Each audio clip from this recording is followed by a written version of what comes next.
का हो का कोई सन फूला ला गोलगप्पा मथी हाँ एकदम जैसे मुंह बनौले सड़गुआ मेघा में थी।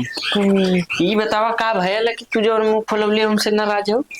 का कर हम तो से नाराजे रही कौन जरूरत हमें नाराज रहने का। देखो अरे लगत तो यह बा कि मुंह फुलल है तो कौनो बात है विचार तो बतावा। तो बियाहे में तोरे बहन के इतना पैसा देली जूता चोराई। हमारे बहन के इतना पैसा देला ना देली का निकलल तना ही देखा जितना रील देखना वहाँ 10,000 20,000 30,000 तो पर 2,000 ना निकलल। अरे 101 रुपया देले रही कम है का 101 रुपया देला बाप रे पंडितों में उतना न मानी। ये तो का जितना कह देनी हमरे जितना- जो ना पेड़ लगल है पैसा का कि जितना कह दे उतना हम दे देबा। नहीं हमारे माई बाबू की पेड़ लगल है जवन हमें इतना कुछ दहेज मिलल लेला है तब हाँ तो उतना सामान देना तो उतना तो फर्ज बना था ना।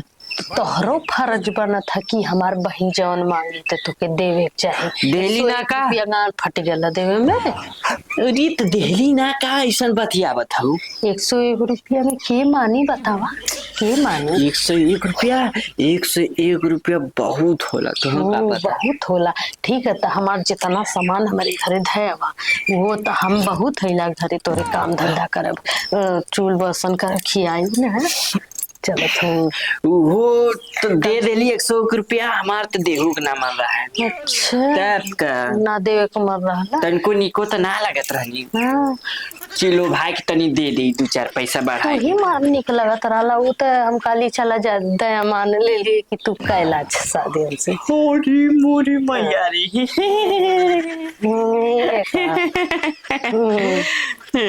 आईनी अंदर के परी बना। नहीं ना पारा बने बड़ाई ना कल हमार बहन कहला तो अच्छा चीज 5,000 दे दा तो बस निकल ना कल और इतना जन पूरा घर भर के दहेज मिलल ओकर तो कोनो मोले ना। अरे बाप रे बाप हाँ तब काटा ना है इतना मिल गया था। एक के तो कहला वो ना निकलल देख लेली तो हर के तना वो है जाओ तब मुंह धो दे लो तू अनकर तो वो ना मिला 101 रुपया मेकअप करके थोप के तनी मनी जौन सुंदर लगत रहनी ना मेकअपवा धोई दे ना तो वही ढेंगलाई जैता टेंगला ये मालूम देते कि हम देखला ही नहीं ला होश हो जैता।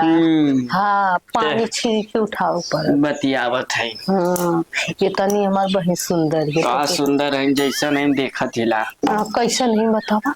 अरे हाँ जा कैसो भगवान फेसियर कराई कि तनी गोर बनला नहीं तो तुम्हारा मुंह धोते तो वही दूध के दूध पानी पानी देखा हमार देख ला कुल फोटो छोटे से लेके इतना बड़ा हो गई कुल में सुंदर लौकी हम तो सर्जरी करेली गोर वाला मतलब कि हम नेचुरल है ना एकदम नेचुरल सर्जरी करा के नेचुरल के कहला सर्जरी अपन ही मुँह आज राज खुलन अब्बा सारा कहीं काहे चमड़वा इतना जवान खराब मतीन हाउ काहे नकली मतीन लगा। अच्छा नकली तू अपन देखला कैसे जैसे का बोले फेंकल जवन गुड्डवा कुरान गंदा फेंक जाना वैसे ही तू हुआ बड़ा ही ना है तोरे से देखा अपने थुआ पे गुमान जिन करा तो हम गुमान बता देते ही हाँ बता हाँ नहीं तो सीधा भेजब देबू घरे।